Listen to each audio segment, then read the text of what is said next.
Ugandans refugees so that their Rwandese, they settle in our country. And that is their mission. It's not all about politics. No, it's no longer politics. We are under occupation. So whenever you are, either you're in Europe, you're in America, you're in Canada, or you're in Africa, please, I'm calling upon all Ugandans, politics aside, let us fight for our rights. If you keep on sleeping, so you are supporting NRM, you don't know what is coming. The reason as to why some countries, now they have introduced strict laws against refugees, it is because refugees are becoming problems refugees are becoming problem all over the world. It's now taking place in Uganda. Museveni and his team all are refugees. Now they want to use this opportunity because they're the one in power to remove all our rights from owning land. My brothers and sisters, the reason as to why some whites in their countries, they are suffering because they have no right on what? On land. They are just tenants. Our grandees fight for that so that we can have right on land. But if you keep on sleeping, wait, what is coming is not good for you. For you yourself, your kids, and your grandkids. It's high time to wake up. If you lose that identity, nothing you're going to stay on at this particular moment. Because you can't sit there and start asking you a question. Baganda are situated in Buganda. Banyankore are situated in Ankore. Batoro are situated in Toro region. Banyoro are situated in Wonyoro. People from the north, they are situated in north. People in the east are situated in east. And those from West Nile. But ask yourself, why is it at the particular moment after 40 years, Banyarwanda are taking all over? Why? Were they born in those areas? No, they just come slowly camouflaging.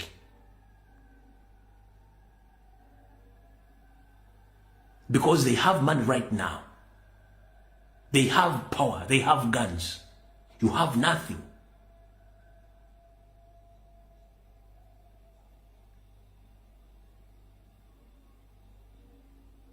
You don't know what it means to become a refugee in your own country.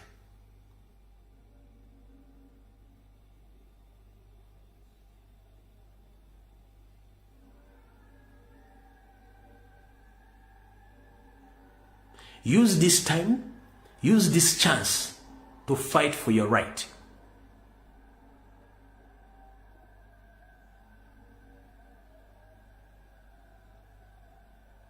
Uganda as a country is rich in minerals in each and every part of the country. But the government doesn't want to tell you exactly what is under the ground. But for themselves, Museveni and his family, they know exactly what is under the ground.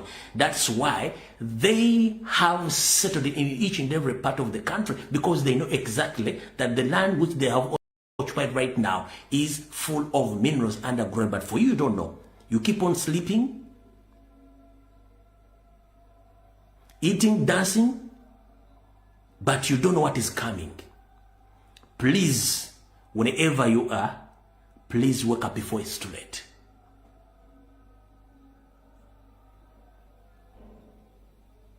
And be very, very, very curious and very, very, very careful of this Banyarwanda. They are good at camouflaging. How they do it?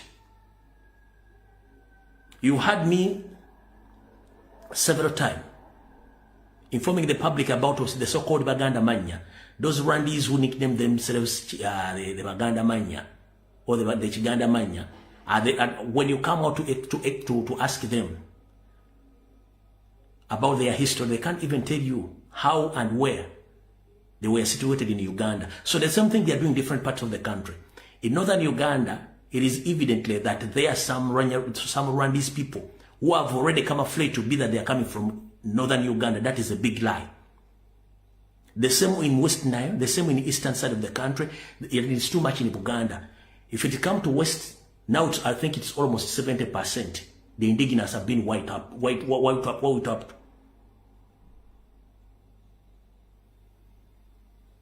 Slowly by slowly, these people are taking over because you are asleep.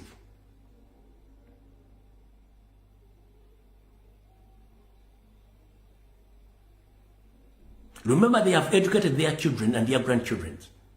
For you right now, you are struggling to educate your kids because these people, they have money. There is no way how you're going to compete with them when they have fully educated their children. They are the one in judiciary, in military, in police, in ministries, in each and every sector of the government. They are there seated, fully loaded.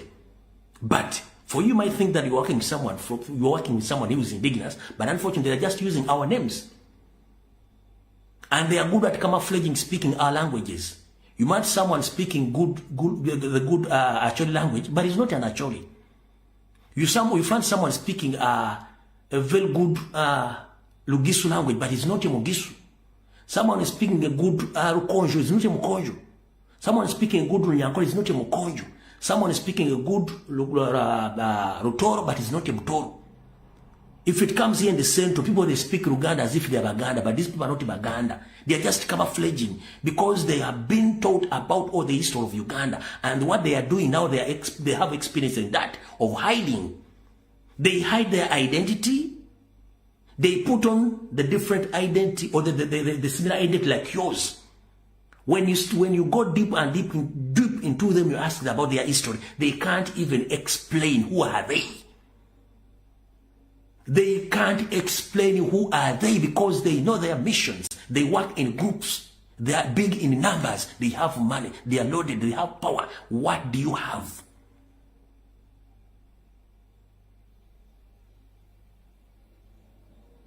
The only thing which you can imagine right now is to get money. You send your kids at the internal affairs. They get the passport. They leave the country. Each Ugandans who got a passport and leave the country, they bring in 100 randis. This is the fact. Each Uganda picks up a passport at international affairs. One person of Ugandan descent who picks a passport at the internal affairs and leave that country. Museveni and his colleagues, they bring in 100 randis to replace that one person who have left the country. That is a trick.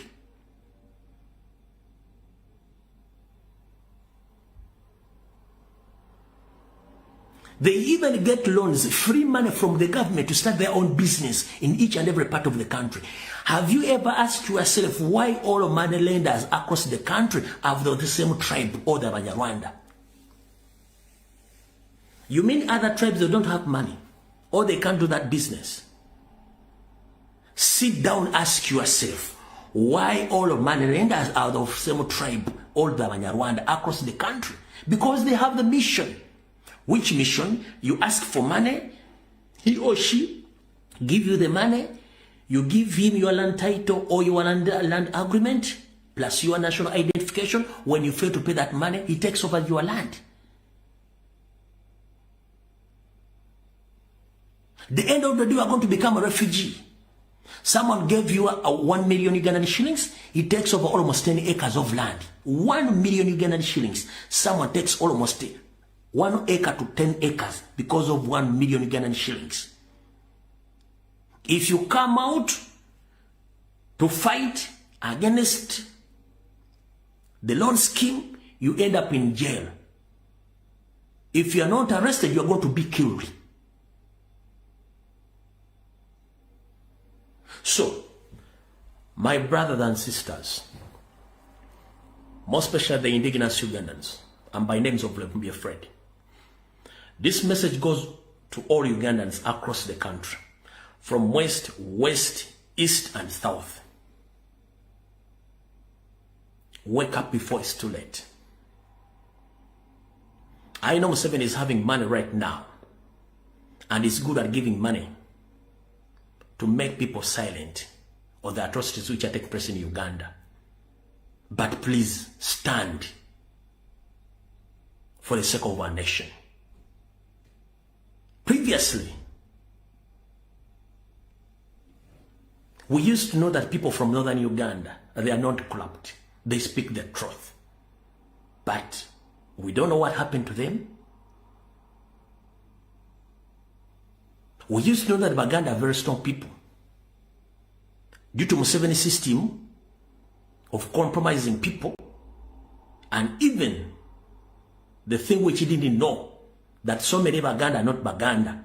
Now Uganda is falling down. What happened in the western side of the country? God knows. In the west, God knows. It's because nothing, our grand is new about Museveni's mission. But lucky enough, Robert Kyagulanyi came out, and we also came on social media to expose Museveni's mission. Please wake up before it's too late. This is not blackmail or propaganda. Bad things are taking place in Uganda across the country, but many people are sleeping. Please stop being compromised by the Museveni's agent. Salim Saleh is not an indigenous Uganda. He's a Somalian origin. But the man is situated in Nakaseke, the same time situated in northern Uganda, is well loaded with money. How can just a mere person, who even is not a Ugandan, being allocated in the financial year, each and every financial of Uganda is in the budget of Uganda?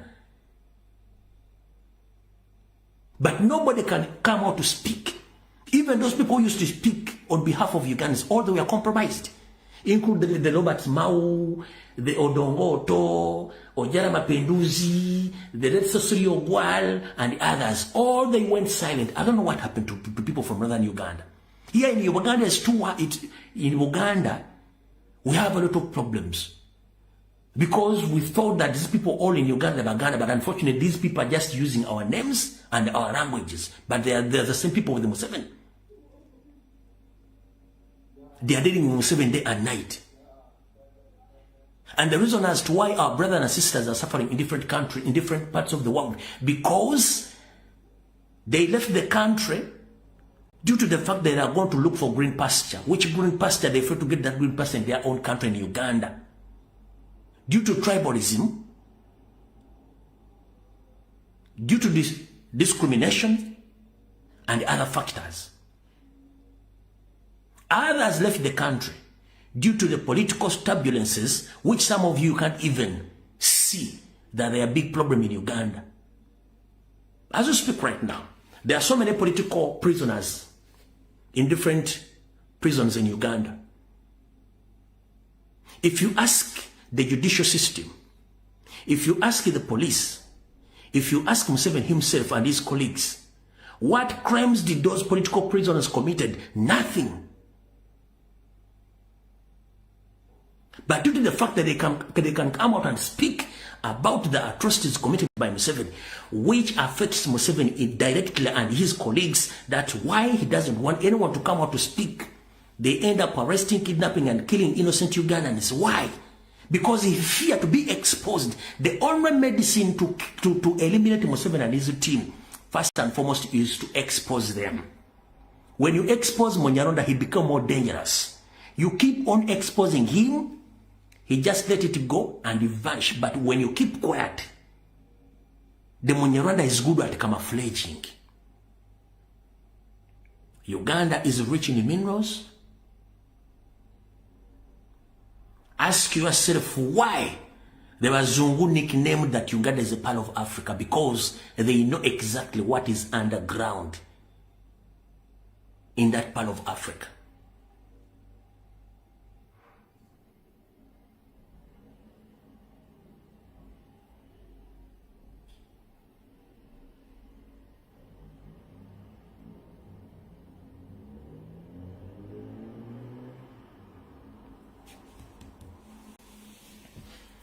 So it's high time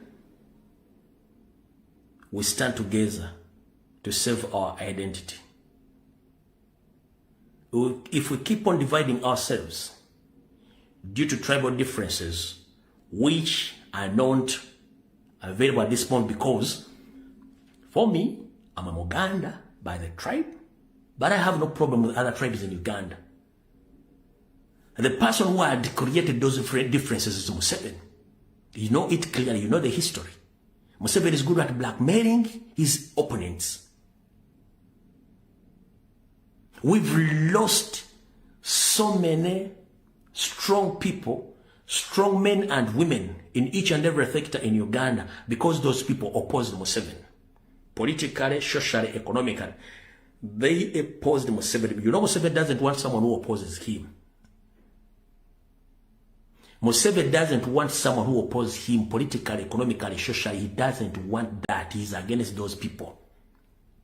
That's why he's good at associating with the comedians, the likes of Nabanja, the likes of Barama, and the others. Because those people are not serious. They're like dogs. If you feed a dog, the dog will be around you, barking around, scaring off people.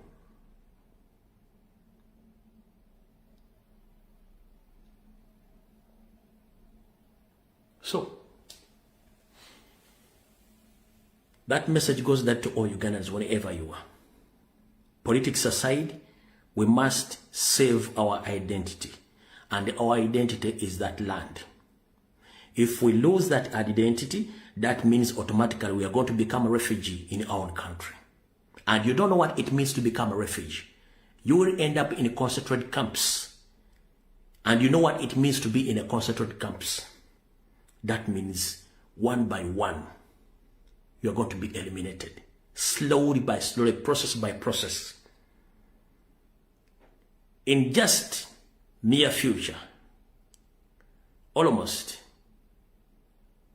the generation of indigenous Ugandans, they will be wiped up from their own land, from their own country.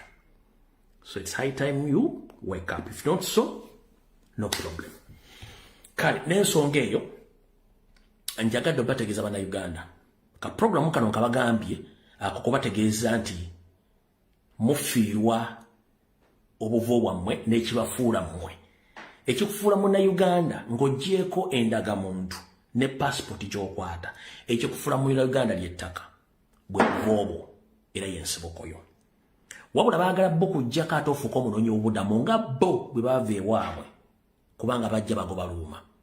Essaawa zino balina ssente, balina obuyinza, balina emmundu.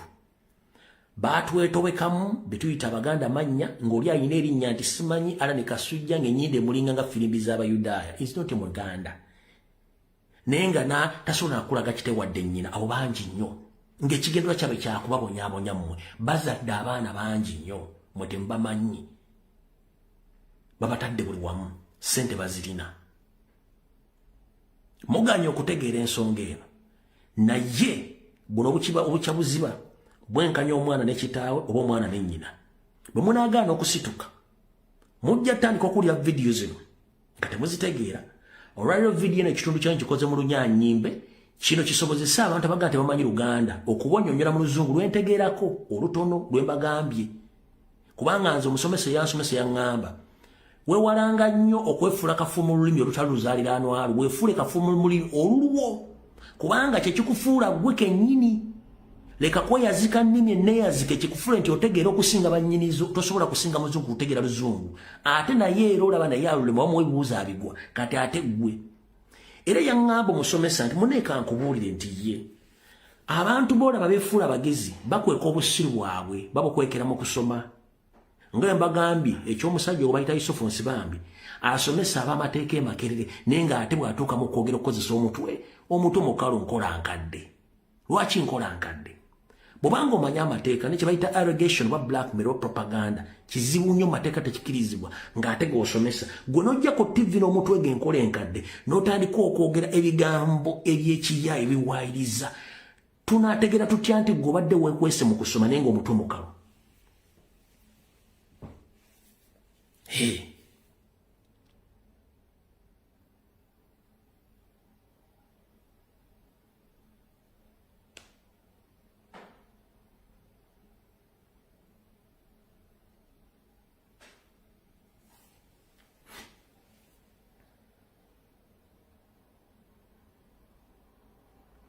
Tunaategeera tutya nti obadde weekwese mu kusoma naye ng'omutwe mukalu?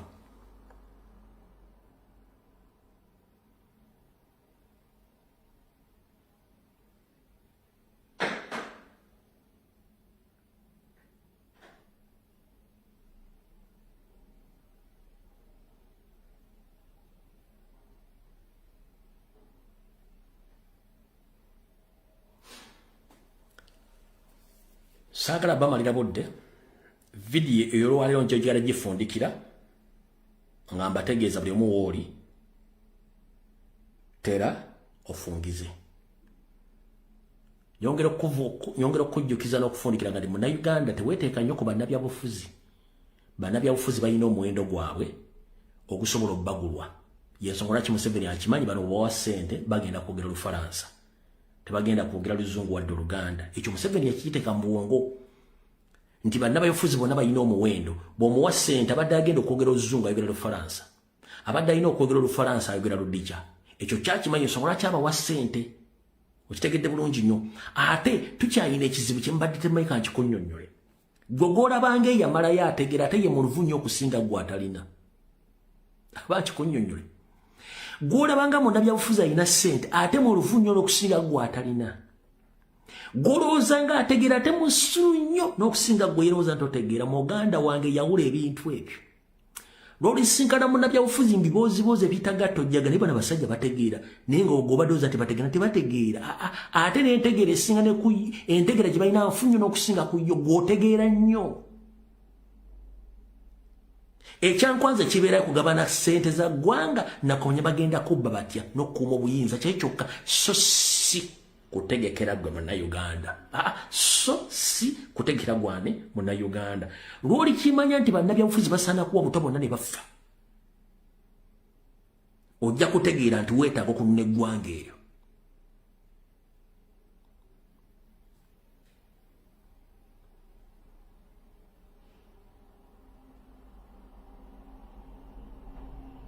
ekibonyaabonya bannayuganda bonna nfuga mbi ekibonyaabonya bannayuganda bonna abakulembeze be twateekamu obuyinza butategekera ggwanga eryo ekibunza bannayuganda mu nsi yonna nti eggwanga lyalegaana okulera abaana baalyo buli mwana asomamu afuluma ggwanga gwomanyi nti mu Africa Uganda yesinga okufulumya abasawo abangi ne basaasana ensi yonna gwomanyi nti mu Africa Uganda yesinga okufulumya abasomesa abagenda okusomesa mu mawanga amalala gwomanyi nti mu Africa Uganda yesinga okufulumya abaana bagenda okukola emirimu ku contract entonotono gwomanyi nti mu Africa Uganda yesinga okutunda amagye ndowooza ng'oggyeko Nigeria ng'oggyeko Cameroon ne Ghana n'ensi eziri mu West Africa entono bannayuganda basinze okutambula ndowooza ensi ezisinga okumigrate nga bakye tuyita migration ezisinga okumigratinga mu all over Africa Uganda eyinza okuba tesukka mu kifo ekyokutaano nkiddamu ng'oggyeko ensi eziringa nnya mu Africa oba ttaano Uganda tesukka kifo kya mukaaga mu ba migrants abeetolodde ensi yonna kiki ekibatambuza basajja battu ne bakazi battu banoonya ekyegulya amagala eddiba n'aleka akaana ke kamwe waliwo n'omukazi oluva muleeba bw'ati akaana n'akayonsa emyezi ebiri n'akasulawo n'agenda okudda akaana ka myaka 7 kaana lwa myaka 10 waliwo omusajja aleka omukazi n'olubuto n'agamba wano kiganyi n'agenda musajja ati n'akuba ekyemyaka agenda okudda nga n'akaana tekamufiiringa nkaga ntono anko nga tamenti ye taata waako eri abakyala ngali myaka na tiyandisobodde kuva mu Uganda myaka 5 olw'embeera n'afuna passport n'afuluma bino tembitunamu n'osanga omusajja myaka 6 anoonya passport yagala fuluma agenda kuba kyeyo n'osanga mwanyoko nga ali mu bed space muganda ali mu bed space ne beekyabeesa mpiki nsi kyeno mbuuza nsi kyeno ebyo si byantu byali mu Uganda bajjajjaffe si ensi gye baatuteregera okubonaabonamu n'osanga abaana mu abasajja n'abakazi mu Amerika bakaddiye baagala kuddaka ne batya political turbulence ziri mu Uganda batya political turbulence ziri mu Uganda batya obutali bwenkanya mu Uganda batya obusisi buli mu Uganda batya obuto buli mu Uganda nga bandiyagadde okudda eka ne batya kuba tolina gw'osobola kuttira ku kyama kituna gw'osobola kugamba eggwanga abasajja balifudde ekyokuzanyirako waliwo omuntu ajja ku kinaga mwana embeera eganye nzize wa myaka 5 muganda myaka 5 ogenda kukola ki naye nga tosobola mugaana waviiriddeyo ng'ekintu kiganye onajja nga myaka 6 azize kuba muganda wange onoomalako nze wano wentudde wano nyinza okugamba omwaka gwe najjiramu nasooka nenzirayo ke Uganda nenkomawo mu 2017 naye okuva lwe najja no mpaka olwali twakafiirwa bannayuganda basukka ndowooza kabanza kuba baweze 50 but unfortunately nga community twagizimbanga asobola okusoloza ssente ne tuzaayo abantu abo naye ng'otuuka ku mwana afudde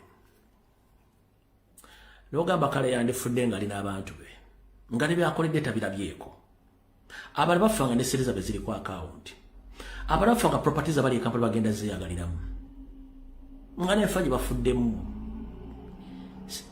manyinze ng'omuntu mpanya ekitiibwa omuntu okuziikibwa mu mirembe mpanya omuntu okufa emirembe gye ng'afiiridde emirembe gyera n'omuntu okufa ekintu ekitategerekeka abaana abantu bangi bafa mu Amerika ng'akoze emyaka 3 talidde ku maali ye nafa mu bintu bitategerekeka nga yandiyagadde okudda eka abali mu Bungereza bali Canada bali mu Europe bandiyagadde okudda eka buli omu nalaba ku bantu be nga bali mirembe ne tekisoboka abaana bali Middle East naakola nawulira nga akagongo kituufu kagenze abaana bali e Dubai bali e Saudi Arabia bali e Yemen nga gamwana sikyasobola nakufundisa mukazi lubuto mirimu ginzita omwana gandi Saudi Arabia sikyasobola siroza naddamu n'okuzaala kireka n'abaana yaseetu kuba nafa nga takyawulira gova ku muntu gamuna kireka sikyasobola kufundisa mukazi lubuto oyo musajja yayogera omukazi naganze siroza nikyasobola okufuna l'olubuto nafa nga kyekimutta stress na mirimu tosobola kwegabanyiza mirundi ebyo nosobola okusurvivinga kino kibagamba bakomrade bannayuganda bali Uganda ekisinga okutta bannayuganda world over kwegabanyamu ebitundu ebibiri ekimu kiri gy'oli gye wagenda okukuba ekyeyo ekirimu ki Uganda eyagenda nga tolina nvi boy n'ofuna envi mu bbanga ttono eyagenda nga tolina nvi n'ofuna envi nga kyekikolesa envi kweyawula mu bitundu bibiri ekimu kirowooza Uganda ekirala kiri kirowooza eno ku mulimu gy'okola eno gy'okola kale kokko naye ekiri e Uganda nga tolina muntu g'otrusting gw'osindikira akasente akubba ne gw'okawadde ate agenda kumuganga kufuira mmindi ate ofiire bw'osiranireyo nga ne mama asobola okukola ekintu ekyo lwaki enteekateeka mbi singa eggwanga lyali tekeddwa bulungi mu Uganda n'omu edda bajjajjaffe bakitaffe baganda baffe batandikanga bizinensi nga bakozesa 5,000 10 20 nga n'akakadde kakola tekikyasobola n'obwajja 2,000 ejja dola gisobola okugula mu lunaku kubanga sisitimu nfu muganda ejjoli ng'owuliza akatambi kano nkuzzaamu amaanyi embeera yonna gy'oyitamu kitwale nti ogitambulizaako bulamu ne si bw'olina okubeera just nti embeera embi eri e Uganda yeekutadde mu mbeera eyo teri muntu yandiyagadde kubeera mu bed space ngenda obugoma buvuga ng'ekyo olina okugenda okukola teri muntu yandiyagadde kuva ku mulimu ng'okooye obaye mu bed spacing abayaaye boogera okuva ku ssaawa oyingiridde tomanya naddiro bebaka n'olya ng'omutwe gukuzimba ekyokka ekyokuva gy'ovudde ng'oyagala kwebaka n'otuuka mu luumu nga buli omu onaafumba onaleekaana onaakuba music kati eyandibadde afunwa ssaawa n'owummulamu nga tosobola ekyokka kikuleetera trauma n'ogayo ensi kigendimu okukola ku ssaawa zisukkiridde nakikuleetera obuzibu expenditure mu Bulaaya naye kuleetera ekizibu ne tosobola binnyonnyola abantu bali Uganda baga nti n'embeera gye tuyitamu ajja kulowooza nti olimba muleke abantu balye ssente zaabwe bw'ola oli muntu waali ngali mu diaspora lyeswaga muveeko bulaza muleke alye ssente ze abantu bayita mu bizibu bingi nnyo era omuntu ali mu diaspora wakuwa ssente ze mwebaze nnyo kyobula mbagamba nnyo nti omuntu asaasaanya ssente mu Uganda ng'agabanga bwoyo si mugagga mubbi teri mugagga akola ssente n'amala gazisaasanya nga bazisaasanya Uganda. No, tekiriyo. N'olw'ensonga eyo nabagambye eddakiika 45 ze ngenda okukolera akatambi kano. Mukama abankuma takumira mpeera buli omu gy'oli bana okukkiriza bana essuubi nti osigazza kuwangula. Buli ekitandika kibeerako n'enkomerero. Wezzemu essuubi, toggwamu ssuubi. Kimanyi nti ensi tuyitamu mpite, agikowa yagiviira. Kyotasobola kirekera akisobola. Tokwata ssente z'okugenda kuloga muntu akusingako, kubanga yakusinza musajja mune bwakusinga ekigere togiyita njovu. Mukazi mune bwakusinga obulungi tomuyita correct. Funa ekyo ky'olina ofuna, ekitali kyo tojja kifuna, ekyo ky'ojja kifuna. Bw'olimanya nti ensi si kuleekaana, ensi kukola, va mu bigambo bitakuzimba bitakwongerako. Beera nnyo mu mboozi ekuzimba, ne bekuba kugeya naye nga kuzimba kubeeremu. Tobeera nnyo mu kugeya kutazimba kutayongerako. Kubanga bw'otuddemu okugeya essaawa ezo, bw'ova mu kagurupu ako akageya baddako ggwe, olukyusa omugongo bageya ggwe, ekyo ky'obadde okimanyi.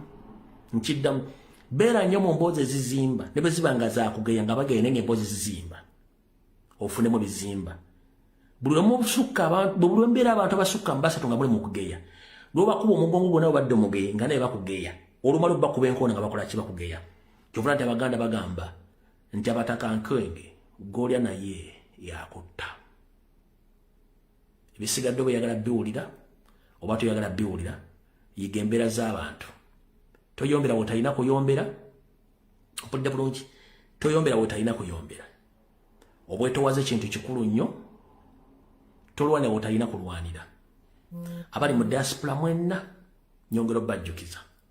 Kola kamanye ng'akoze n'owabbwa, embeera essaayo nesobola okukyukira. Bw'oba wategekewa kane wategekayo ekintu nga kikumala, kitwale nti eyo entandikwa.